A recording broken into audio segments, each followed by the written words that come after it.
нэг цуслан дээр ингээд 8 айлгаа юм. Тус бүр 2000 малтай.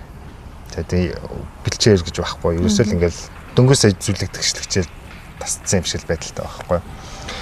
За тэгээд тэр хүмүүс тэр яриад нэг хүн яриад та ингээд 180,000 төгрөгөөр 100 хон зараач гэсэн баг. 18 сая төгрөг билүүх гэсэн баг. Тэгээд нөгөө хүн бол өгөөгүй баг. Тэгээд шалтгаан нь бол тодорхойгүй. Тэр хүн мянгат малчин биш болчих байсан юм уу? Эсвэл 300,000 төгрөгөөр хотод байгаа учраас би энийг одоо өгөхгүй гэж бодсон ч юм уу. Тэний ханшийн зүрх бодсон ч юм уу тийм шүү.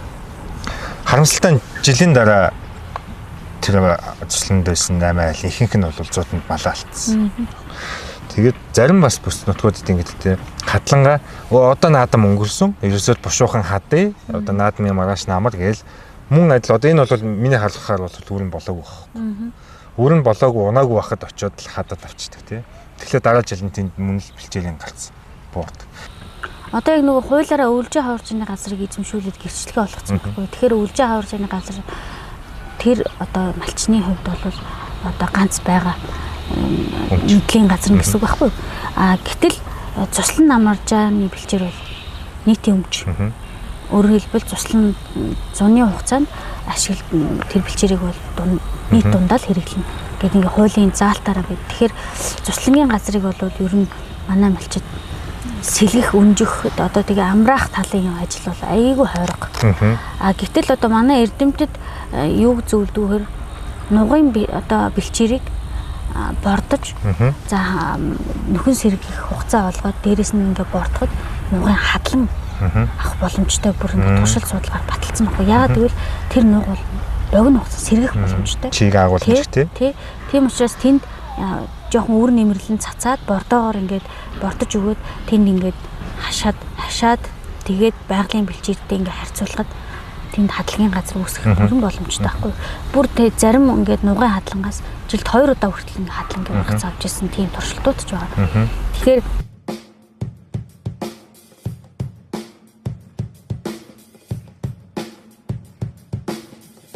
ер нь уур амьсгалын өөрчлөлтөөс шалтгаалж үнэхээр одоо энэ ургамлын зүйлийн олон янз байдалд өөрчлөлт орж ийн үгүй юу? Тэр нь одоо манай Монгол оронд ямар төвшөнд хэр одоо эрчимтэй богино хугацаанд явж байгаа юм уу, урт хугацаанд явж байгаа юм уу?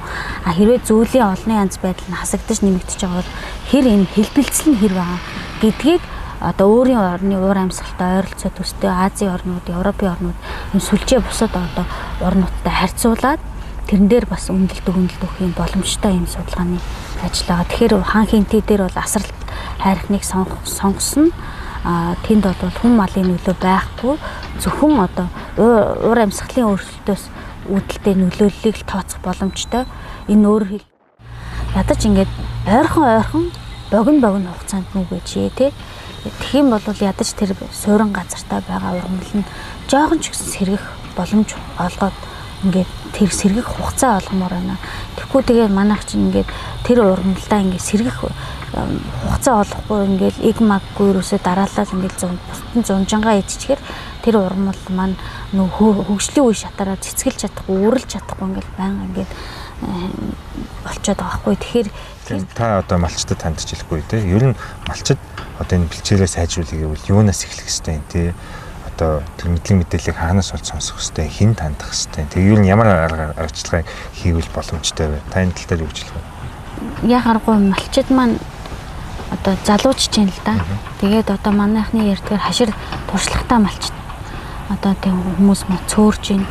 Тэр хүмүүс маань бол мал гарга технологи бас залгамж холбоо одоо хэлж танилцуулж байгаа ч гэсэн яг харахгүй энэ залуучж байгаа учраас уламжлалт технологи алдагдчихээн. Тэрийг эндээс хамгийн наад зах нь юунаас харж болох вэ гэхээр малын хариулах малгай гэж юус байхгүй болсон. За тэгээд дээрэс нь улирлын нүүдэл цөөрцөн. Тэгтээ одоо 4 улирлаар гэхээсээ илүү ингээ 2 улирлаар өвлжөө хаваржаа цуслан намарчаа ингээ 2 улирлаар нүүдэг болчих. За малаа бол ингээ хашаанаасаа гаргаал орхиж зарим малчид маань бол ингээ орхичдаг тийм малаа одоо хариулах малгай тарах твэргийн тэгшрүүлэхийн тулд за ядаж зундаа ингэж хариулна тий намартаа ингэж хариулна тэр хариулах малгайны технологиуд бол нэлээд алдагдчихээн л та. Тэгээд айгүй ингээд мотоциклоор яваал тий маш ингээд ширүүн тугаал манай өвөө эмээнэр ч одоо ингээ хөдөө малд явж яхад бага зөөлгөн тугаараа надад чинь хамаг өөх мах нь хайлчна гэдэг. Битээ ширүүн тугаадаа гэдэг байсан бол одоо мотоциклоор машинаар малаа хариулж явж байна. Одоо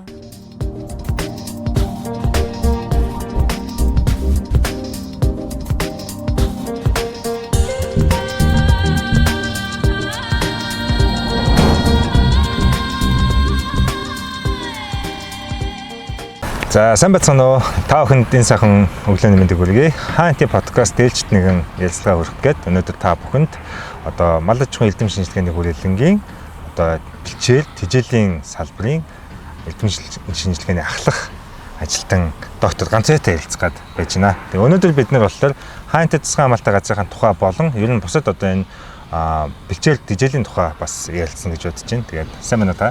сайн байна уу? Сайхан зөсч байна уу? Сайхан зөсч байна уу? За тэгээд бид бүхэн бол Хаанти засгийн хамгаалалтын газрын тухай олон доктор судлаачдын одоо ярилцлагыг хүргэж байгаа. Тэгээд судалгааны ажлуудын тухай ярьж байгаа. Тэгээд тантай бол одоо бэлчээл тэжээлийн тухай ярина. Та юуны өмнө эхлээд үзэгчдэд өөрийгөө танилцуулахгүй юу? Намайг Гантвэ гэдэг. Би одоо ер нь миний мэргэжил бол экологч. Тэгээд ер нь оюутан байхад цагаас эхлээд бэлчээрийн экосистемийн хяналт үнэлгээ чиглэлээр мэргэшээд сүүлд мал аж ахуйн хүрээлэнд ороод бэлчээрийг одоо мал аж ахуйн бүтээгдэхүүн үйлдвэрлэлтэй бүтээмж талаас нь илүү төсөл хөтөлбөрт оролцоод ингээд туршлага хөрвүүлээд явж байгаад 2024 онд за мал бэлчээр ингээд бас ингээд дээрэс нэмээд хүрээлэн буй орчны хүчин зүйлүүдийг оролцуулаад биофизик загварчлалаар бол докторийн зэрэгийн хамгаалсан юм байна. Биофизик загварчлал. За энийг энэ тухай хоёулаа дэлгэрүүлж ярина. Тэгээд ерөнхийдөө бол бидний ярилцлага бол хоёр чиглэлээр явах гэдэг. Нэгдүгээрт бол Хаанти засгийн хамгаалалтын газрын одоо газар нутагт хамаардаг нутагт одоо олон төрлийн судлаачдыг бол судалгаа хийлгэсэн. Та бол 2022 оноос анх бол одоо асал тарихны одоо тэнд мониторингийн зэв рүү очиж судалгааны ажиллаа эхлүүлсэн гэж байна те. Тэгээ ер нь бол Хаантитай хамтарч ажилладаг. Тэгээд яг тийм Хаантийн бүс нутагт та ямар судалгаа хийдэг вэ? Тэр судалгааныхаа талаар биднэрт ярьж өгөөч. За миний хувьд болохоор 2014 онд Австрали руу мэргэжил дэвшлүүлэх одоо судлаач солилцооны хөтөлбөрт хамрагдсан. Тэгэхэд бол би Австрийн ботаникийн хүрээлэнд очиж одоо ажилласан. Тэр хугацаанд зөвхөн одоо энэ бэлчээр мал бэлчээрлэлтээс одоо хамаарч ургамалжилт ямар өөрчлөлт гарч ийнэ гэдгийг бол миний хувьд бол нэлээд юм судалсан судалгааны туршлагатай. Гэхдээ яг дээрэс нь нэмээд энэ зөвхөн мал бэлчээрлэлт гэхгүйгээр уур амьсгалын өөрчлөлт одоо энэ эрчимтэй явагдаж байгаа өнөөгийн нөхцөл зөвхөн уур амьсгалаас өөрчлөлтөөс нөлөөлж одоо яг үнэхээр энэ ургамлын зүйлийн олон янз байдалд өөрчлөлт ороод байгаа мó үгүй юу гэдгийг судлах одоо шаардлагатай байна гэдгийг бол би тэнд байхдаа ойлгосон. Тэгээд 14 онд ботаникийн хүрээлэнгийн эрдэм шинжилгээний ажилтнуудад холбоо тогтоогоод за тэгээд дээрэс нь одоо ундрах хот чинь бас тэнд хамт ажиллаж байсан. Тэгээд Монголдо одоо энэ уур амьсгалын өөрчлөлтөөс нь хамаарсан өөрчлөлтийг зайлшгүй энэ хяналт үнэлгээ хийх шаардлагатай байна. Тэгэхээр биднэрт бол одоо тийм чиглэлийн болов судалгааны ажил их юм ховор байсан учраас бид нар олон улсын эрдэмтдийн туршлага солилцоо гэж шийдээд 2022 онд одоо Австрийн ботаникийн хүрээлэнд уур амьсгалын өөрчлөлтөөс хамаарж байгаа ургамлын олон янз байдлыг ингээд хяналт үнэлгээ хийдэг яг мэргэжлийн судлаач авчираад асрал тайрхан руу бид нар бол хамт очоод за тэнд бол асрал тайрханд үндсэндээ 4 юм цэгийг бол бий болгосон. За тэр 4 цэг дээр бол одоо зөвхөн тэнд бол одоо хаан хинтийн тусгай хамгаалалтын газар учраас мал бол бэлчээрлэлт байхгүй. Хүн малын нөлөөнд автаагүй. Одоо тэгээ дээрэс нь уулын одоо энэ өндөрлөг газарт бол цэгүүдээ сонгоод тэр цэг дээр очиод ингээд ерөнхийдөө хяналт үнэлгээгээ хийж одоо эхэлсэн ийм одоо ерөнхийдөө бидний зорьсон ажил бол ийм ажил байсан. За энэ ажлын хамгийн гол онцлог нь одоо Глория буюу одоо Европын орнуудын сүлжээ ийм судалгааны сүлжээг одоо манайхаар бол нөгөө networking гэж ярьдаг шүү дээ. Тэгэхээр тэр судалгааны сүлжээнд орсноор одоо манайх бол энэ Евро Азта бас нэг юм цэгийг нэмэгдүүлж байгаа бас нэг онцлогтой. Энэ цэг дээр хийж байгаа судалгааны ажлууд бол Европт ч бай, Азад ч бүгд нэг ижлэхэн арга зүйр хийгддэг. Энэ нэг ижлэхэн арга зүйр цуглуулсан тоо мэдээллийг бол олон улсын хэмжээнд хүлээн зөвшөөрөөд энд бол Монгол бол энд дата мэдээлэлээ хуваалцах За тэгээ бусад орны дата мэдээлэлтэй харьцуулах, бусад орны эрдэмтдтэй хамтарсан ийм судалгааны бүтээл туурах ийм зэрэг одоо олон талын ач холбогдолтой ийм ажлыг бол хан хинтийн тусгай хамгаалалтаа газар эхлүүлж чадсан бол маш юм дэвшилттэй ажил байсан. Тэгээд одоо ингээд сэтгүүлч миний сонсоход бол ингэж ойлгогдож байна л да. Хаантын тусгай хамгаалалтаа газарт мал байхгүй учраас тэнд бол нөгөө хүн ба малын сөрөглөл бол байхгүй. Өмнө нь хэдэн зуун жил ямар байсан тэр нөхцөл бол байгаа. Гэхдээ одоо та бүхэн мониторингийн цэгийг яачлаа тэнд яг уур амьсгалаас шалтгаалсан ямар өөрчлөлтүүд тэнд явагдаж байна вэ гэдэг илүү одоо цэврээр нь гаргаж ирэх дата гарч иж гэсэн үг. Тийм. Ер нь уур амьсгалын өөрчлөлтөөс шалтгаалж үнэхээр одоо энэ ургамлын зүйлийн олон янз байдалд өөрчлөлт орж ийн үгүй юу? Тэр нь одоо манай Монгол оронд ямар төвшөнд хэр одоо эрчимтэй богино хугацаанд явж байгаа юм уу, урт хугацаанд явж байгаа юм уу? Хэрвээ зүйлийн олон янз байдал нь хасагдаж нэмэгдэж байгаа бол хэр энэ хэлбэлцэл нь хэр байгаа гэдгийг одоо өөрийн орны уур амьсгалтай ойролцоо төстэй Азийн орнууд, Европын орнууд энэ сүлжээ бусад одоо орнуудтай харьцуулаад тэрэн дээр бас үнэлт өгөх юм боломжтой юм судалгааны ажил байгаа. Тэгэхээр хан хинтээ дээр бол асралт хайрхныг сонгосон. Тэнд бол хүн малын нөлөө байхгүй. Зөвхөн одоо уур амьсгалын өөрчлөлтөөс үүдэлтэй нөлөөллийг л тооцох боломжтой.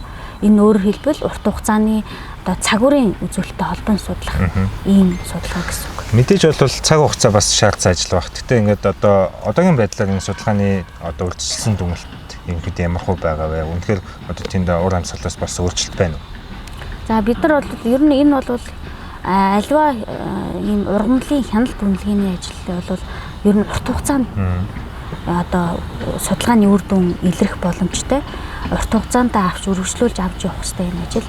Энэ бол ямар нэгэн байдлаар улсаас одоо хөрөнгө гаргаад зардал мөнгө гаргаагүй эсвэл олон улсын хэмжээнд төсөл хөтөлбөр хэрэгжиж юм гэж бас хөрөнгө мөнгө гаргаагүй зөвхөн одоо хан хинтийн тусгай хамгаалалтаа газар нутгийн одоо тэр захиргааны албаны өөрсдийн санаачлагаар тэгээд дээрэс нь хамтарч ажиллаж байгаа эрдэм шинжилгээний ажилтнуудаа бас ингээд дэмжиж хамтарч ажиллаж байгаа ажил учраас бид нар энэ бол энэ ажлыг бол тогтмол одоо хугацаанд урт хугацаанд авч явах ёстой.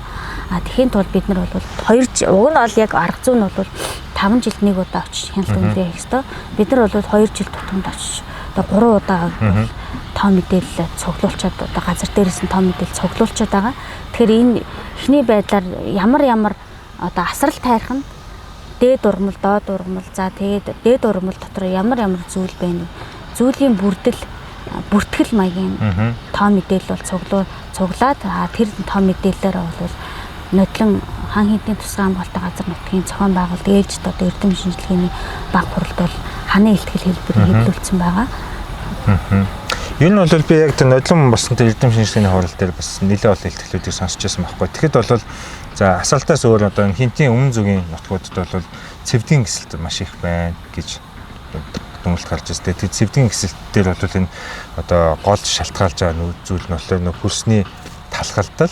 Тэгээд хөрсний талхалдалд гол нөлөөлж байгаа зүйл нь одоо малын зүг бас одоо өсөлтч гэдэг юм уу те. Тэгээд малын одоо ингэж одоо бэлчээний даацаас сэтэрсэн байдал гэсэн дүнэлтүүд сонсогдож ирсэн л та те. Тэгэхээр та одоо энэ дээр ингээ өөрчлөлтөд ярьж те. Энэ жил бид нар бас хужир сайхан гэдэг газар бол судалгаа очиж хийсэн. Тэгээд бид нар энэ цаашдаа энэ бэлчээр, тижэл, мал аж ахуй гурваа одоо агсан шатанд гаргахгүй бол энэ одоо хөрсний доройтол тэгээд дээрээс нь цэвдийн кэсэлт гэдэг зүйлсийг бол ирчимжүүлж байгаа юм байна. Энэ нь бол уур амьсгалын өөрчлөлтийг ч улам бүр одоо нэмэгдүүлж байна гэсэн дүнэлтүүдийг сонссон. Таны талаар өөрчлөлт яриач. Би тэгээд бас энд нэг тоо баримт аваад ирсэн байхгүй. Тэгээ энийг уншаад танилцуулчих тий. Яг энэ одоо ургамлын зүйлийн олон янз байдал бол хомсдож байна гэдгийг бол нэлээд юм шинжлэх ухааны суур судалгаатай тайлбарлсан баримтуудыг би бас ингэж харж ирсэн байхгүй. Тэгэхэд бол 1970-ад оны үед Монгол орны нийт газар нутгийн 63% нь цэвдэг бол энэ үргэлжилсэн болон тасалтан хэлбэрээр тархдаг байсан гэж байгаа байхгүй.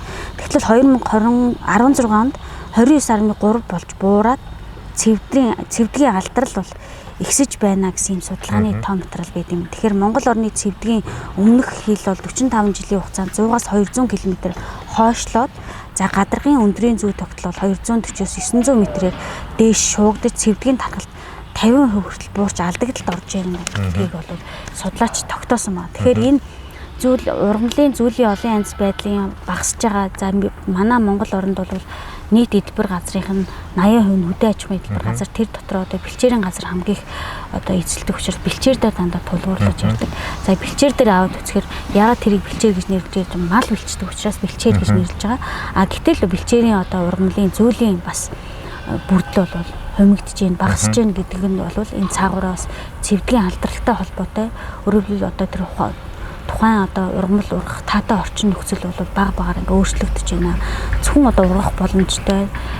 Тэгээд дээрэс нь дасан цогцох чадвар өндөртэй ургамлууд нь илүү их төрж орж ирж байна гэсэн ийм судалгаанууд бол гарч байгаа. Тэгэхээр манай орны хувьд бол яг энэ зүйлийн олон ургамал дээр зүйлийн олон янз байдал гэхээр яа харахгүй л нөгөө бэлчээр гэж ярьдаг. Тэгэхээр бэлчээр бол бэлчээрийн дороотлыг үндсэндээ уур амьсгалын өөрчлөлт малын одоо тоо толгоон хит өсөлт зүйл одоо сүргийн бүтцийн алдагдал гэж ингэж одоо эрдэмтэд дүгнээд байгаа. За уур амьсгалын өөрчлөлт бол илүү баруун аймагуд руу их илүү их одоо эрчимтэй нөлөөлөд байна.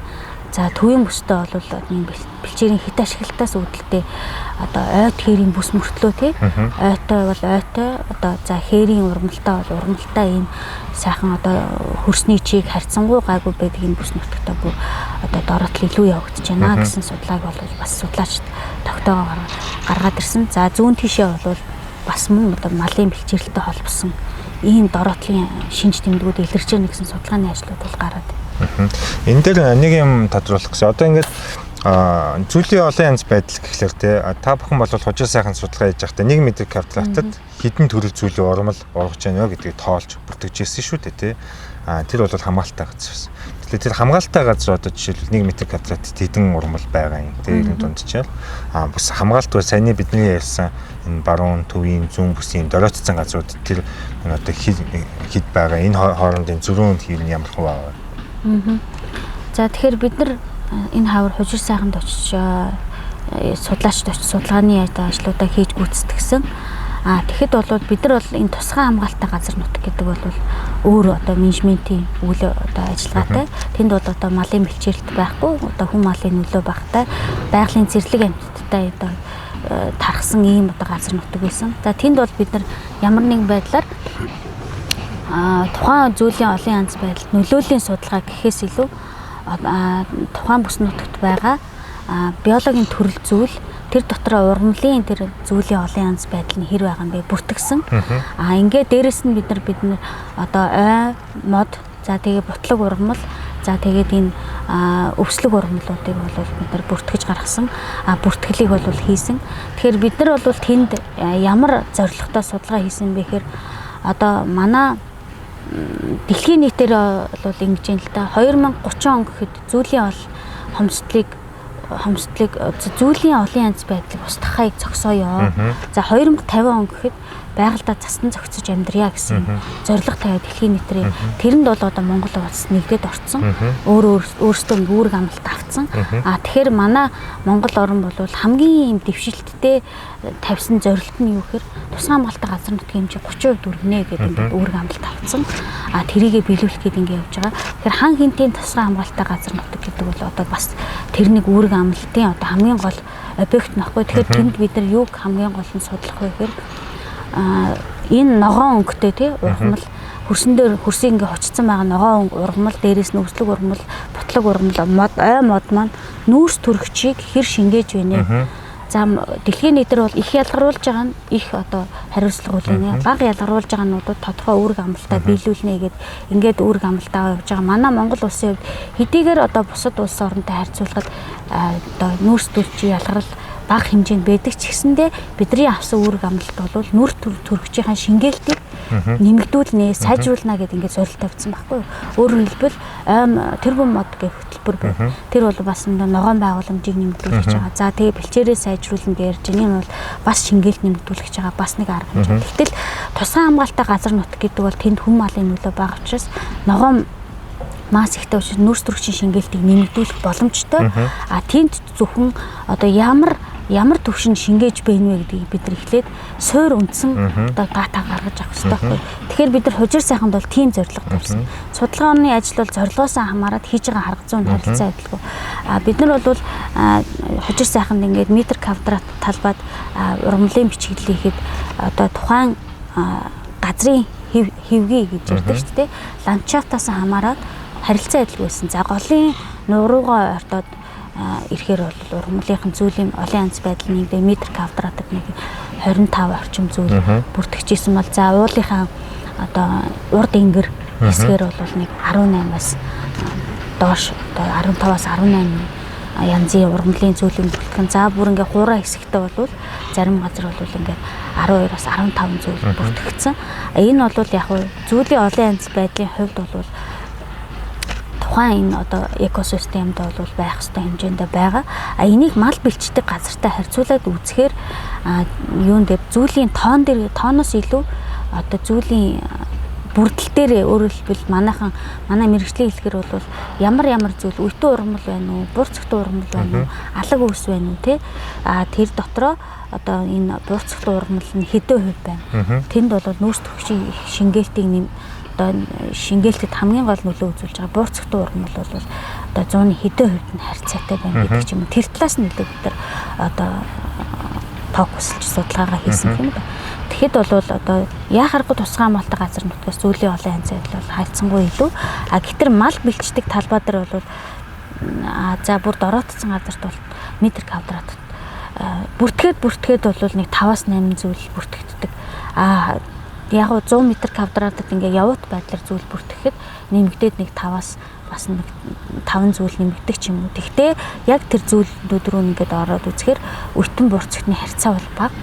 Тухайн одоо жил бороо хурсайтай жил байх юм бол нэг наст ургамлууд, шарилжууд, за тэгээд дээрэс нь одоо сөв буталж ингэж ургадаг тийм үндэсний систем сайтай ийм ургамлууд бол илүү төлхөө орж ирсэн. Өөрөөр хэлбэл нэгт хөрсөнд ургах чадвартай тийм ургамлууд орж ирсэн байдаг. Тэгэхээр тэр зүйлийн одоо баялагын хувьд бол өөр байна. Одоо таны хариултаас ингээд яг би хоёр чиглэлийн юм, хоёр тусдны юм асуумаар болчиход байна л да. За эхнийх нь асууя. За нэгдүгürt бол энэ нүрс төрөгчийг шингээлт гэдэг зүйлийг те. За олон хүн бол энэ талаар нэг ойлгох мэдээлэлгүй байж магадгүй. За одоо миний энгийн ойлгож байгаагаар бол одоо бидний iPhone гэдэг гар утас ч юм уу ямар нэгэн цахилгаан хэрэгслийг бүтээдэг компаниуд маш их хэмжээний эрчим хүч зарцуулж байгаа. Тэр эрчим хүч чинь өөрөө ямар нэгэн байдлаар нүрс төрөгчийн давхар эслийг одоо бий болгосон одоо тэрний одоо нэмэгдүүлдэг гэсэн үг тийм. Тэгэхээр дэлхийн хөгжингүй улс орнууд ингээд квота тогтооч тийм ээ тийм. За танай Apple компани бол нэг ийм тооны л тэдний тэрбум одоо CO2 ялруулах хэрэгтэй. Тэнгүүч iPhone чи их утас зармаар байгаа шүү дээ. Тэгээ их утас зархлаа их цахилгаан гаргана. Тэнгүүт нэг илүү гарсныг одоо хэрэглээгээ болохоор одоо бусад ингэж нүрс төрөгчийг шингээсэн эсвэл сэргийгдэх эрчим хүчийг бий болгосон тийм оноонуудаас одоо худалдаж авч одоо өөрөөр хэлэх юм бол байгаль орчинд ээлтэй бизнесийг нөгөө байгаль орчинд хорон хөнөөл учруулж байгаа бизнесүүд чинь дэмждэг ийм системийг л одоо барууны орнууд хийсэн юм шиг байна. Тэгээд хашмаргад дараагаар ингэж хэлжсэн байхгүй. Бид нар одоо хаан энтэйгээ энэ дархан цаастай газар нь дахиад 50-100 жил хадгалчихад л одоо энэ юун алт уулуурхаа одоо олборсноос ч илүү их үнцэнтэй гэж яриад байсан. Тэгэхээр би бол бодохдоо энэ дэлхийн уур амьсгалын эсрэг өөрчлөлтөнд оруулж байгаа 90% нөлөөг ингэж үнэлээд байна уу? Энэчнээс нь гарах бас бүр яг бодит эдийн засгийн боломж болцсон Монголын ард түмэнд энэ байгалаа унагнаар нь хадгалж илүү одоо нөхөн сэргээ сайжруулахаар гарч ирэх юм болов уу гэж ойлгоод байгаа юм зөв. Тийм зөвлөдөө тэгэхээр одоо банкн дээр очиод ингээд зээл авахд ногоон зээл гэдээ байгаа шүү дээ. Тэгэхээр бусад одоо бизнесийн байгууллагууд бол ногоон санхүүжилт гэж одоо бас ярьдаг. Тэд нар бол ямар үүрэг амлалт цаанаас одоо дэлхийн нийтээр тогтвортой хөгжлийн үзэл баримтлалыг барьж явахын тулд та заавалчгүй одоо ногоон бизнесийг дэмжих ёстой шүү.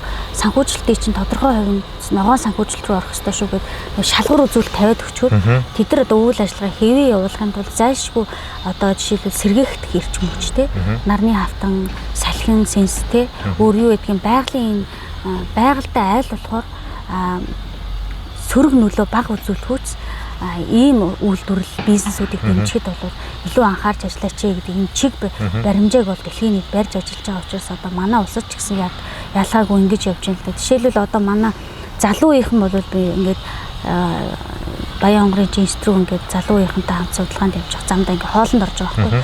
Тэгэхэд ингээд нэг удаагийн ингээд сэрээ тавгаа бол ингээд угаагаад тавьсан бид нар тавгаа аваад хоолоо игээд сэрэн гэтэл нэг удаагийн сэрээ өгч байгаа байхгүй. Нэг хүн нэг сэрээ хэрэглэн гэж бодоход тэнд бол маш их одоо тэр одоо үйлдвэрлэл буюу одоо тэр хуванцар үйлдвэрлэл тэгээд тэрийг дахиад байгаль чингээх нь маш их юм ялгарл энэ цаана явж штэ амар их эмишин явж байна.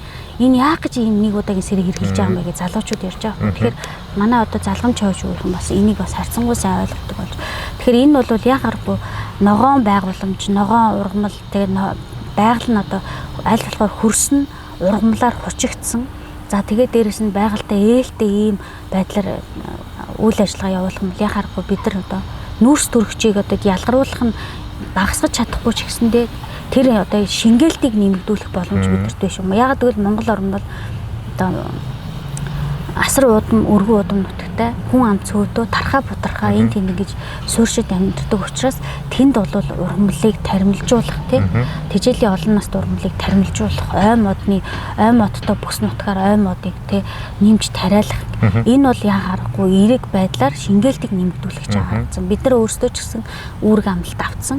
Одоо цөлжилтийн эсрэг конвенцэд нэгдэд орсон учраас тэр уулзаар үүрэг амлалт авсан учраас бид нар бол ямар нэгэн байдлаар энэ чиглэл рүү явахаас өөр сонголт байхгүй. Тэгэхээр энэ бол одоо энэ тусгай хамгаалалттай газар нутгийг Монгол орны нийт нутгийн 30% хүргэнэ гэд ингээд энэ зорилтыг бол олон улс бол маш их юм сайшааж хүлээж авч байгаа. Тийм учраас одоо 2026 онд одоо цөлжилтийн эсрэг талуудын уулзалтыг Монгол зохион байгуулж байна. Тэгэхээр тэд нар бол ямар одоо биднээс юу хүлээж ийнү гэхээр Монгол улс одоо энэ тархаа бутархаа байрсан суурьшиж байгаа энэ өргөн удам газар нутагта үнэхээр энэ тэрбум нот гэдэг одоо энэ хэлэгчийн санаацч энэ хэр явж байна. Тэгээд дээрэс нь энэ байгалийн унган байдлаар ингэж авч явж байгаа цаад одоо бодлого барим ямар бодлого баримтал чинь зан заншил нь юу вэ? Уугуул иргэдийн одоо мэдээлэл нь ямар байдгийг гэдэгт илүү анхаарал хандуулж байгаа учраас бид нар бол энэ тусгай хамгаалалттай газар нутгийг бол аль болохоор өргөн хүрээнд авч урт хугацаанд өргөжүүлэх шаардлагатай. Тэгээд дээрэс нь тэнд бол менежментийн зөв үйл ажиллагааг бол авч хэрэгжүүлэх шаардлагатай. За тэгэхээр үзэгчтэй ингээд бид бол энэ нүс карбон офсет буюу нүс төвөгчийг одоо шингээхтэй холбоотой бүтэн дугаар бол тусад нь хийн. Тэгээ ерөнхийдөө бол манай Монгол улс одоо аж үйлдвэрчлэлтээс хоцорсон. Манайх бол аж үйлдвэржээгүй улс тий. Нэг жоохон үйлдвэрүүд байсан нь бол ихэнх нь бол хаагдсан аж үйлдвэржээгүй улс. Гэхдээ энэ нь нэг талаар бол хоцрогдол байсан боловч одоо эргээгээд орчин үед нөгөө Европын барууны энэ зүүнэд Азийн аж үйлдвэрлэгч улс орнууд чинь дэлхийд гаргаж байгаа тэрийг одоо бохирдыг буцаага бид нэр одоо бууруулагч юм шал өөр одоо хүчин зүйлээр одоо дэлхийд тэргүүлэгч улс болох боломжтой гэсэн утга агуулгыг бол манай судлаачид бол энэ хаан засгийн хамгаалалтын газрынхан бол хэлээд байгаамаа. За би одоо ярилцлагаа хоёр дахь хэсэг рүү оръё тий. За бид бол сая ингээд хөрсний ургамлан бүрхөвч их байх нь зүйлийн олон янз их байх нь бол ашигтай талаар ярьлаа. Гэхдээ энэ бол одоо эрс дороотж байгаа, эрс муудж байгааг бол хаасаагүй л ярьж байгаа. Өдөр болгон л зургатаар бэлчээрийн дөрөөд малын тоотлогоо ихсэлж гэдэг юм уу хэцүү хэлдэг. За тэгээд би энэ дээр нэг жишээ болоод нэг зүйл асууя л да. Би Өвөр Монголын өөртөө засах орны одоо энэ ашаагаас эхсүүлээд хөлбөмбөр хүртэл ингээд баг бүх талбайгаар нэвж утсан байхгүй. Тэгээд надад нэг юм сэтгэл төрдөг. Өвөр Монгол манай одоо Монгол улсын 10-20 жилийн дараа ч юм уу 5-10 жилийн дараа очиж болцсошгүй тийм нэг юм сөрөг үр дүн уур амьсгалын одоо урдчилсан юм тойл юм шиг надад харагдаад байдаг. За ингээд Хятадын засгийн газар 1980-ад оны үед хүн амынхаа тоонд газар нутгаа хуваасан юм байна. Ингээд үнчлүүлээд тий. Тэгээ монголчууд мэдэн шүү дээ өвөр монголчууд ч ингээд хашаалаад бэлчээрээ хашаалаад тэгээд тэнцэнээр нэг тодорхой 200 ч юм уу хадгалдаг тий. Тэгсэн чинь тэнд нэг ийм зүйл болсон байгаа юм л та. Одоо энэ ургамлын үр гэдэг чи одоо малын хөвглийн туураар ингэж их тархаж яадаг зүйл юм байна. Гэтэл нөгөө нэг хашаандаа малууд чинь байгалаар чинь нөгөө зүйлийн бүрдэл чинь цөөрөөд тэгээд цүлжөөд дагтаршаад тэгээ нөгөө цөөхөн хэдэн төрлийн нөгөө түргэж одоо дасан зохицох чадвартай ургамл нь үлдсэн баг шиг болтой. Улмаар нөгөө малынх нь мах нь амт чимтгүү болсон тий. Нэгдүгээр амтгүй, хоёрдугаар маш хатуу. Тэгээд Өвөр Монголын зах зээл дээр одоо Аргентины, Бразилийн, Австралийн үхэр хоньны махнууд Өвөр Монголын махнаас хямдхан зарагдчих. Тэв дамж ирээд. Яг тэгэхээр нөгөө амт чанараараа тэр гадаадын махнуудтай өрсөлдөж чадахгүй улмаар Өвөр Монголын малчид орлогын их өсрүүлсэн. Тэгээд юусе байгаа бүх юм нь банкны зээлээр. Тэгээд юусе амьдралынхын зорилго нь тэр жил яаж одоо жоох хатланд жолж олж авах уу гэх тээ. Тэгээд нутаг хошууных нь ингээд үүдэн нэгэ байж байгаа одоо машин дээр байгаа тэгжээлийн харахлаар одоо цэм цутга тавьсан юм уу гэмэл тийм саарлунгийн одоо өвс юм уу гэмэл зүйл харагддаг байхгүй. Тэгэхээр энэ монголчууд энэ бэлчээрийг доройтуулаад тэгээд энэ малыг ингэж одоо яг ингэж уламжлалт өөрсдийнхөө одоо энэ олон мянган жил дадгуулж ирсэн арга туршлагаасаа салах юм бол тэнд нэг аюултай төр зураг байгаад энэ ийшээ явчих юм биш үү гэж надад сэтгэл төрсэн. Энэ бол зүгээр л миний одоо хувийн ажиглалчүүд те. Энэ хэл бодтой та энэ тал дээр юу гэж хэлэх вэ? Тэгээ бид нар одоо хэвтээ одоо Өвөр Монголын хөдөө аж ахуйн их сургуулийн яг бэлчээрийн чиглэлийн эрдэмтдтэй хамтарч ажилладаг л та. Тэд нар бол яг байгалийн бэлчээрийн чиглэлээр судалгаа хийдэг юм эрдэмтэд. Мөн одоо бид нар бас нэг хамтарч ажилладаг байгууллага нь болохоор энэ эрчимцэн мал аж ахуйн чиглэлээр ингээ хоёр ерөнхийдөө судалгааны багтаа хамтарч ажиллаж исэн. Тэгэхэд бол эрчимцэн мал аж ахуйн чиглэлээр судалгаа хийдэг одоо судалгааны багийнхан бол ер нь бол эрчимцэн мал аж ахуй бол маш сайн ашигтай махны хөвшлийн сүүний чиглэлийн ингээд чиглэлээр бол ашиг шимийг одоо ямар нэгэн байдлаар технологийн хөгжлийг ашиглаад бол бид бүрэн одоо энэ бүтээгдэхүүн үйлдвэрлэлийг сайжруулах боломжтой. Гэхдээ бол зардлын хэмжээ бол тэрийгээ дагаад өндөр гэж бидэрт бол тайлбарлаж ирсэн. Бид нар тэгээ бас газар дээр нь очиж танилцж ирсэн. Тэжээлийн хувьд бол маш том техникүүдээр ингээд маш одоо тийм том талбайд тэгээ услгаатай нөхцөл доноо тэжээлээ тариалдаг. За байр маш юу мал нь бол дандаа байр маллаатай гадагшаа гарч бэлчихгүй зөвхөн тэр одоо байгаа байрандаа ингээд богино хугацаанд эргэлтэнд оруулахын менежментийн систем явж байгаа байхгүй. Гэтэл нөгөө судалгааны баг нь бол яг байгалийн бэлчээрийн чиглэлээр судалгаа хийдэг. Ялангуяа одоо хөлбөмбөр гэдэг ч юм уу тэр одоо байгалийн тогтцсон хувьд арай өөр тийм бүс нутаг судалгаа хийдэг судлаачд бол бид нар бол энэ фермерийн аж ахуйг бол шүтдэггүй. Байгалийн ургамал дээр ургаж байгаа одоо ургамлыг идж байгаа мал бол малын одоо тэр мах сүү бол чанарын хувьд бол харьцангуй өөр юм а гэдэг бид нар судалгаагаар гаргасан. Яагаад гэвэл бид нар энэ жишээлбэл одоо урагшаач нь харьцангуй дулаан учраас ямаа ихтэй. Тэгээд тэр ямааны махны үйлдвэрлэл нэлээд өндөр. Тэр ямааны маханда ямар судалгаа хийсэн бэ гэхээр одоо манайхаар бол одоо айлын буюу таанд хүмүүлийн эдсэн малын ямааны маха нэм бактерийг устгах чадвар өндөр байна. Тэгээд коронавигийн үед бол тэр бүс нутагт байгаа мах иддэг энэ одоо хүн амтай хэсгийн бол одоо тэр коронавирусаас үүдэлтэй өвчнийг туссан хойно хүндрэх одоо энэ эрсдэл нь бол бага байсан бид нар тайлбарлаж ирсэн байхгүй. Тэгэхээр энэ тэндээс юу гэж хэлж юм. Тэгээд тэр хүмүүс бас манай Монголд ирээд ерөнхийдөө өөрсдийнхөө бүс нутагтай ойролцоо дунд говийн нутгаар бидэртэй хамт ингэ явж байгаа байхгүй. Тэгэхэд бол за говь болвол яг харахгүй бол үнэхээр говийн ургамалтай газар байна. Говь бол үнэхээр говийн ургамал. Өөрөөр хэлбэл бид нар энэ говьоос ямар нэгэн байдлаар энэ ойт хэр шиг их хэмжээний ургац те олон янзын зүйлийг бидэрт бол тийм хүсэх угаас өмнөс байхгүй. Тэнд байх ёстой ургамлууд бол бүгд байна уу байна. Тэгээд дээрэс нь говийн ургамлын нэг онцлог нь бол үндэсний асар ийм системийн хөгжил сайтай. Тэгээд дээрэс нь дандаа буталж дэгнүүл үсгэж ургадаг ургамлууд байдаг. Тэр бол энэ эсний нүүдлээс ингэж хамгаалж байна. Тэгээд дээрэс нь цас орлоо гэхэд энэ одоо ургамлууд чинь доор үндэст язорт нь цас хүртэл тогтоод байж идэг. Тэгээд тэр цас нь тогтоод байж ивэл цасны чинь хайл суус нь хайж гин хөрсөндөл орно шүү дээ. Тэгэхээр энэ танаа ургамал бол бүр ингээ айхтар дорооч өгөө. Тэгтэл ер нь нэлээд бас ханхаарахаар төвшөнд ирсэн байх шүү гэдгийг бол бидэрт хэлж ийсэн. Тэгэхээр яг нөгөө та нар бол битгий их одоо тий бэлчээрээ бол хашаалах гэж их бити яраараа бид нар бол одоо ингээд өөрсдийнхөө амьдралаар та нарт ингээд туршид байдар харуулж байгаа одоо хашаалсан талбайд бол яхаарахгүй юм тарихгүй бол тэнд бол байгалийн бэлчээрийг зохистой ашиглах одоо бас маш асар хүндрэлтэй зардал мөнгө шаардна. Тэгээд дээрэс нь тармил бэлчээр бий болгоно зүйлийн олон янз байдал гэж ярих боломжгүй л болж байгаа байхгүй. Тэнд бол тармил үйтэн, нэг бол тармил дурцагтан малын ашиг шимийг сайжруулах. Гэтэл манай бэлчээр дээр бол үйтэн, буурцагтан, алаг ус бүгд ингээд холидож ургаж идэг. Тэгэхээр энэ дээр амьдарч байгаа нүүдэлчин ард түмэн чинь яаж юм бэ? Өндөр уулын бүс рүүгээ ингээд очихороо одоо сарлаг болдоо тий. Малтай ямааг болдоо одоо заврагшаа гоёрууга баян онгор шиг юм хад хасах ихтэй газар руугаа ямааг болдоо. Тэгээд улаан цагаан өнгөтэй юм ямааг болдоо. За тэгтэл хээрлүүгээ очиод ирэхээр өхөр болдоо гэдэг чинь ингэж малаа хүртэл байгалийн бүс бүслүүрээ дагаж ингэ төрөлжүүлж малаа ингэж адгуулж байгаа нь энэ бас өөр манай уламжлалт технологи. Тэгэхээр энэ технологи алдагдуулахгүй байх нь чухал шүү гэдгийг бүгдээрт бол дахин захиж хэлж ирсэн. За тэгээд ер нь бол бид нар бол бэлчээрээ камнах хэвээр, сэргээх хэвээр гэж хэлж байна. Гэхдээ энэ тал дээр бас бидний мэдлэг мэдээлэл их сул юм аа. Ялангуяа нийт малчин ард түмэн маань бол яг одоо хуучных шиг те энэ өв сургамлаа нэрээр нь ялгаж таньдаг. Тэгээд аль одоо бэлчээртэй газар малыг жилийн аль үед оруулж бэлчээхийн, алийн одоо ямар цаг үедээ хадгалахын ч гэдэг юм уу те тэр нэг уламжлалт мал аж ахуйн мэдлэг мэдээлэл маань их л хомс бас юм уу та.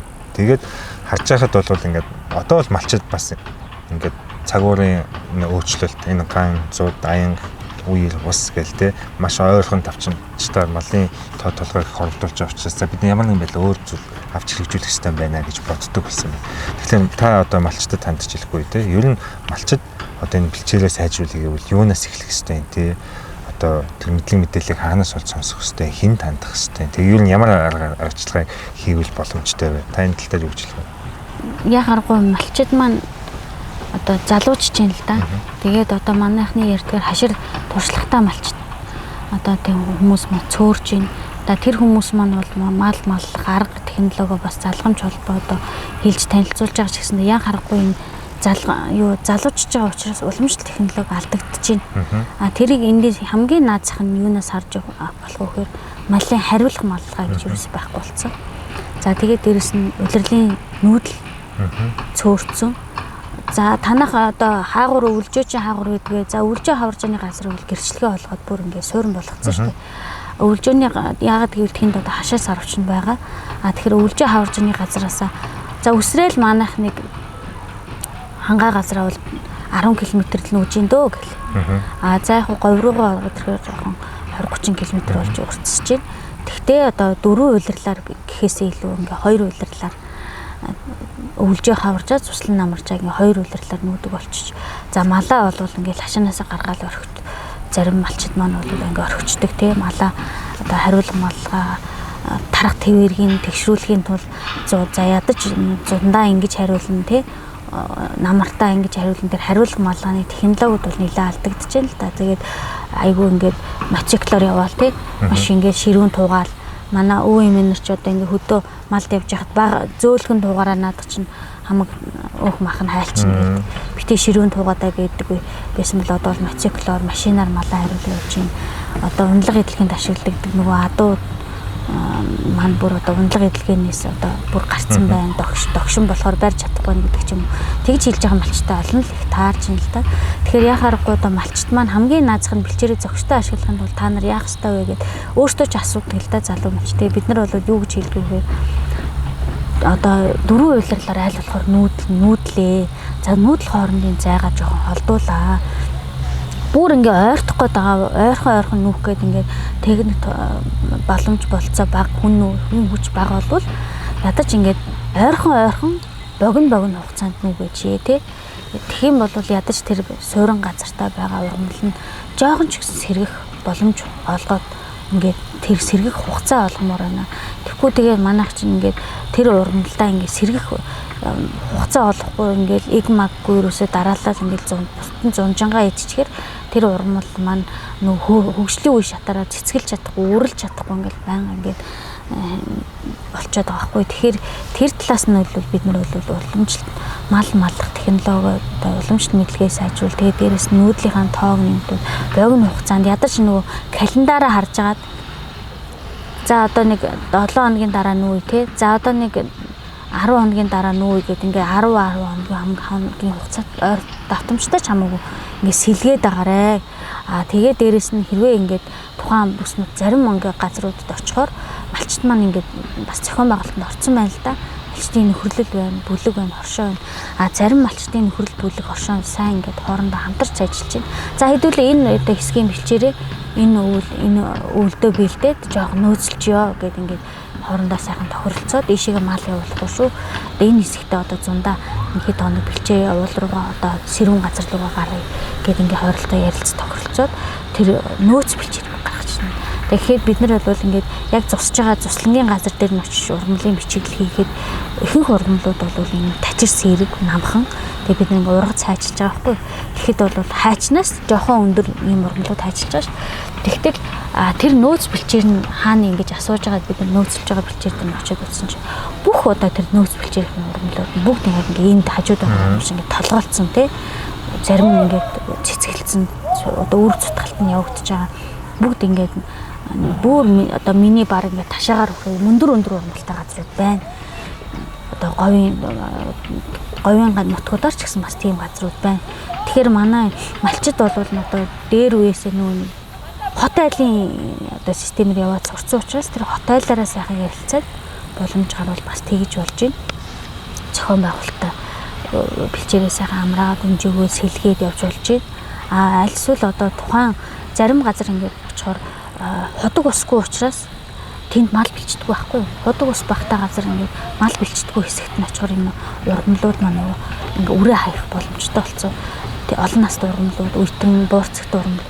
Тэр ургамлынхаа ядыг ингээд үрийг түүгээд те үрийг нь түүж авч жагаад одоо ингээд ядаж манайд ч одоо газар хагалах бол хуурлын хүрээнд хоригдсон шүү дээ. Тэгэхээр ядаж ингээд бууцныхаа хөлд ч юм уу нэг баг газар ч гэсэн тэр ургамлаа цацах бол цацаад ингээд нарийнхан мотор ингээд зурж жагаад жижигхэн газар ингээд тариад тэр ургамлынхаа үрийг аль болохоор тэгж зүгээр ингээд байгалийн жамаар өөртөө өрн тарж байгаа ч гэсэндээ өөртөөхөө ойрт газраа жоохон сэргээгээ те ийм тэжээлийн улнаас ургамал бас тарьдаг газрууд байна л да. Тэгэхээр аль болохоор тийм одоо менежментийн зөвлөгөөг бол бид нар өгөх гэж байдаг. Гэхдээ одоо малчит маань бол тэр ургамлын үрийг түгөө зарим үр бол ургах чадвартай үр вэ, чадваргүй үр вэ.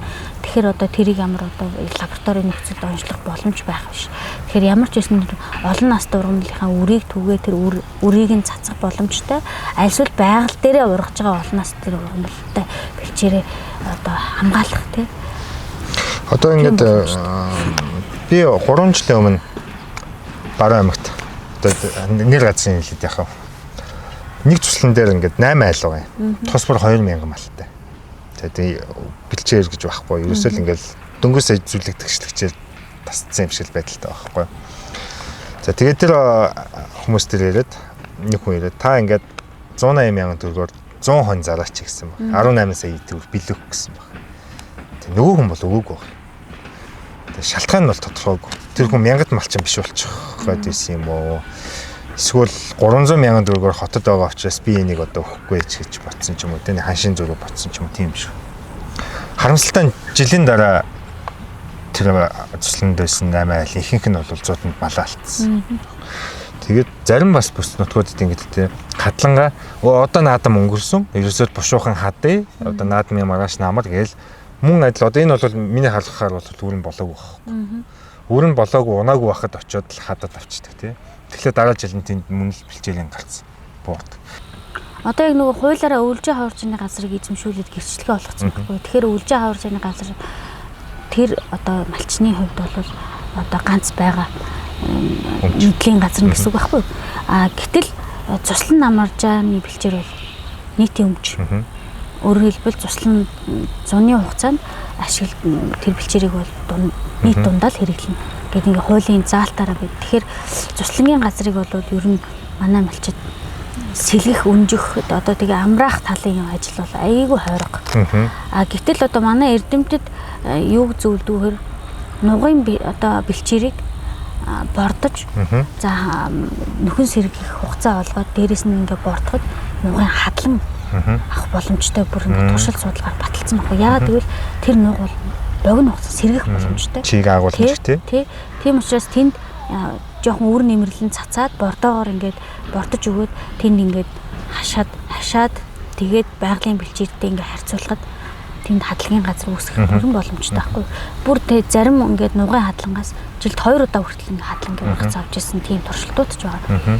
Тэгэхээр нугын манай одоо нөгөө цуслангийн газар нийтийн өмч гэдэг явдаг учраас хамгийн одоо эмзэг экосистем нөгөө нугын экосистем чинь хаана шууд цуглаж ийн хаана одоо тий шавж хорхоо тий тэр одоо биологийн олон янз бүрийн ганц үлгэр нутаг одоо ингээ нуг голын эрэг дагуу нуурын эргээр тойроод худаг усны эргэн тойрно хамгийн их дороотл бий болдог. Тэр дороотл чи эргээгээл нөгөө жижиг гол горхнууд чи эргээг том гол горх руу цутган тэгээд тэр том гол горхнууд чинь нуур цөөрнөргөө цутган тэгжээж нөгөө тэр орчин чинь өөрөө чиглэг байна гэж нөгөө бидний гандуу байдал чинь ерөөсөө өөрсдийн юм хариуцлагагүй байдлаас үүдээд байна гэсэн үг шүү дээ. Нугын экосистемийг бол нэгдүгээр зайлшгүй хамгаалах зохистой ашиглах хэрэгтэй. Тэгээд дээрэс нь нугыг бол хадлангийн газар руу шилжүүлэхэд хамгийн богино хугацаанд шилжих боломжтой. Тэгээд дээрэс нь бордоо, тэгээд дээрэс нь үр нэмэрлэл нь тариал тэрийг бол маш богино хугацаанд хүлээн аваад нөхөн сэргээд биднэрт одоо бүтээн өндөртөө тийм хадлангийн газар үүсэх бүрэн боломжтой гэдээ манай эрдэмтэд аль хэдийн судал тогтоо гаргаад ирсэн. Одоо энэ Улаанбаатарын байдлын арга үндэд нөгөө социализм үед бас яг болцдог байсан юм л дээ. Арга үндэд ч бас аягүй гоё нугтаа газар шүү дээ. Тэгэхэд бол ерөөсөө адууны одоо хүзүү далд болсон, адууны нуруу далд болсон тийм өндөр өвс ургадаг. Аягүй хадлаа авдаг байсан гэж хэлдэг. Тэгээ одоо нугт дээр чинь ер нь үйтэн улалж гээд нөгөө малын идэх дуртай зөөлөн чиглэг ийм ургамлууд хамгийн их ургадаг учраас тэндээс нөгөө хадлаа авах нь бол хамгийн сайн шим чанартай хадлан болох байна. Тэгээ нөгөө одоо хүмүүс малчад ингэж юм л та одоо хаварчандаа уяас тарьж өсгөөд намар хураад шийдэг юм уу гэл янз янзын орлоготой чинь. Тэгээд би сая ингээ баруун аймгаар явж хахад увсад одоо жишээлбэл эрдэнэ шиш ингээд хин нэгэн тарихыг зөвлөсөн байна. Тэгээд тэр усгүй газар юм. Тэгээд нөгөө баах эрдэнэ шиш өөр авсан байна. Тэгээд нэг жоохон голоос нь ус татах гад нэг техник авсан байна. Тэгээд нөлөө их мөнгө ингээд ямар ч үргүү зардал болсон байна л да. Тэгээд би гайхаад ямар хүн одоо наад эрдэнэ шиш наан тарих гэж зөвлөсөн юм бэ? Та бүхэн өөрсдийнхөө олноос дургамлын үрийг түүж аваад одоо намар болсон цагт нь хүрч авчаад дараа нь хавар усчигээ харж агаад суулгах чинь хамаагүй зүг байсан юм биш үү? Одоо эрдэнэ шиш гэдэг одоо түрүүний ичимцэн мал аж ахуйн одоо гол тийж шүү дээ. Яг л юм сувгтай гүний том услагааны их сурвалжтай газар л ургадаг байх хэвээр. Би танаас нэг эндээс асуух гэж юм юу гэхээр та одоо энэ олон настай жилийн ургамлуудаас энэ үеийн ургамлуудаас малчтад одоо нэрийг хэлж өгнө шүү дээ. Яг одоо нэн дөрвөнд одоо та бүхэн үрийг цуглуулж аваад одоо цааш нь ингээд бэлчээрээ сайжруулахад тохиромжтой нэг нэрнүүдийг хэлж өгөөч. Яг гоо эрдэнэ шиш гэх мэтчлийн тэжээлийн нэг настай ургамл бол ногоо мас ихтэй. Гэхдээ энэ бол яхааргүй услахаатай нөхцөл тариалах хэрэгтэй. Гэтэл манай орнчууд услахааны одоо асуудалтай ус бахтай орно шүү дээ. Тэжээлийн олон наст ургамал гэдэг ингээд нэрлээд байгаа гол шалтгаан энэ бол ерөөсөө ямар нэг эн тэндээс авчирсан үр биш, ямар нэг эн тэндээс авчирсан ургамал биш. Яг манай орны нөхцөл дасан цогцсон олон настай юм ургамлууд ахгүй юу. Тэгэхээр энэ ургамлуудыг ихэр 10 гаруй зөүлийн ургамал сорт сорилтын сангаар батлагдсан. За энийг батлахтаа яадаг вэ? Та наад ургамлаа говь, хээр, цөлөрхөг хээр те одоо ойд хээр энэ бүсүүдийг тарж туршиж үзсэн үү? Өвлжсэн үү? За тэгээд тэр зундаа хэр ургасан өндөр ногоо мас өгсөн үү? Навчных нь одоо ишнийх нь дээд одоо тэр нь маш юм өндөр мас байж чадах уу гэх мэтчлийн энэ чалгуурыг давхын тулд 10-аас 20 жилийн хугацаанд судалж ээж тэрийг сорт сорилцын тангаар танилцуулж ээж батлуулдаг байхгүй. Тэгэхээр энэ тэжээлийн олон настай ургамлууд гэдэг бол ягарахгүй манай орны аль ч нөхцөл дасан зогтсон тэгээ нутгийн уугуул ургамл байхгүй. Тэгэхээр энэ ургамлууд бол жишээлбэл одоо манад хамгийн их таригдж байгаа нь бол өртөө ургамлаас самын өрхөг байна. Одоо самын өрхөг бол бас нөгөө дэгнүүл үсгэж ургадаг учраас бас хөрсийг давхар ингэж хамгаалдаг. Хөрсний илэгдлийг, салхины илэгдэл, усны илэгдлээс хамгаалдаг. Энийг бол согоовор байна. За тэгээд дээрэс нь энэ ургамлууд бол бас нөгөө уул уурхай нөхөн сэргээлт нь ашиглах бүрэн боломжтой. Тэгээд бурц судхад ургамлаас хамгийн одоо энэ тэжээллэг чанар өндөртэй, уургийн агуулмж өндөртэй яхааргүй нөгөө бидний ярьдаг царгас хамгийн сайн мэддэг те царгас байна.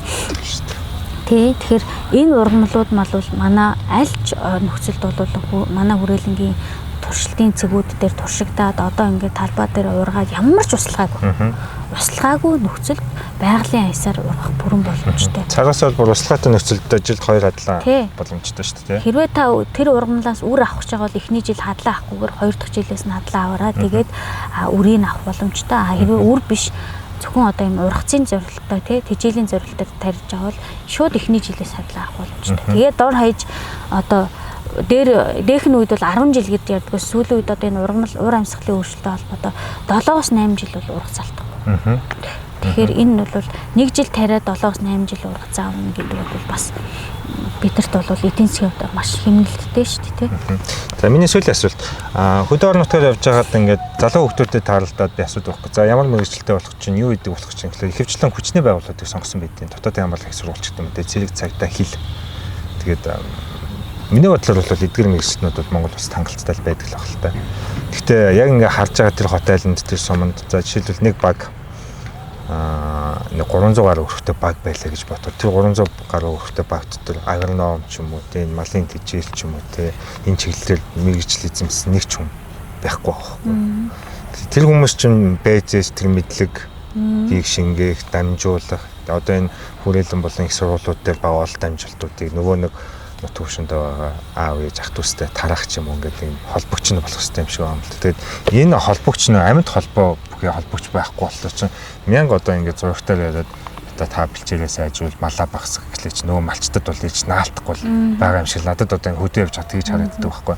Тэгэхээр ер нь энэ бэлчээр мал аж ахуй газар тариалан агроном гэсэн энэ чиглэлийн мэргэжилтнүүдийн одоо эрэлт хэрэгцээний уур амьсгалын өөрчлөлтөд ганц зүйтэй холбоотой улам бол их болох юм шиг санагдаад байдаг. Тэгэхээр та энэ мэргэжлүүдийн гол одоо давуу талыг энэ сонсож байгаа бидний яриаг сонсож байгаа хүмүүст хэлж өгөөч. Тэгээ хоёрдугаар энэ мэргэжлийг сонирхъя гэж бодож байгаа хүмүүст ер нь нас харгалзахгүй бас суралцж болох уу? Суралцъя гэж бодвол ер нь хаанаас эхлэх ёстой вэ? Энэ чиглэлээр мэдээлэл өгөөч. Тэгэхээр одоо байгалийн нөөц баялаггүйгээр угаас хүн төрөлхтөд оршин тогтно гэдэг бол угаас утгагүй шүү дээ. Тэгэхээр хөгжсөн орнууд бол жишээлбэл Австрали улс байна тийм.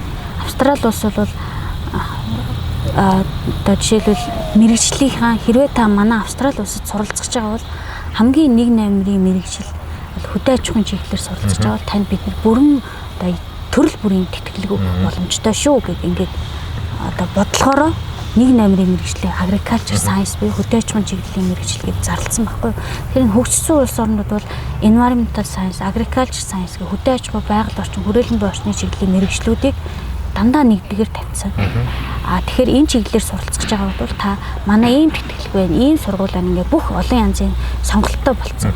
Тэгэхээр энэ юу хэлээд ийм нөхөр энэ чиглэл рүү одоо угаасаа хөгжлийн бодлого чи ийшээ явж байна. 2050 он гэхэд байгальтай дасан зохицож амьдрнаа гэдэг ингээд дэлхийн нийтээр зорилго тавьж байна. Тэгтэл манай Монгол улсад юу асуудал болж байгаа нөхөр хүний нөөц чадах байхгүй.